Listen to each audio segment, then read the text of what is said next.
প্রধান উপদেষ্টা প্রফেসর মোহাম্মদ ইউনূস শান্তিপূর্ণ নির্বাচন অনুষ্ঠানের লক্ষ্যে পুলিশের প্রস্তুতি ও করণীয় সম্পর্কে এখন থেকে উদ্যোগ নেওয়ার নির্দেশ দিয়েছেন।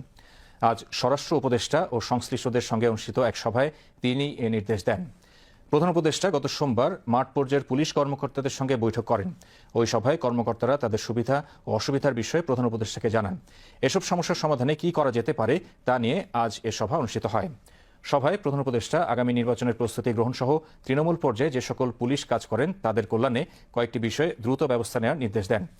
প্রধান উপদেষ্টার নির্দেশনা হল ঝুঁকি ভাতার প্রচলিত সিলিং তুলে দেওয়ার বিষয়টি বিবেচনা করা, পুলিশের জন্য নতুন ৩৬৪টি পিকআপ এবং ১৪০টি প্রিজন ভ্যান কেনার উদ্যোগ নেওয়া, পুলিশের চলমান নির্মাণ প্রকল্পের যেগুলোর কাজ ৭০% নিচে সম্পাদিত হয়ে আছে সেগুলোতে অর্থ ছাড় করা। এছাড়া রয়েছে ভাড়াকৃত ভবনে অবস্থিত ৬৫টি থানার জমি অধিগ্রহণের জন্য অর্থ ছাড় করা, পুলিশের এসআই ও এএসআই র্যাঙ্কের মোটরসাইকেল কেনার জন্য সুদমুক্ত ঋণের বিষয়টি বিবেচনা করা।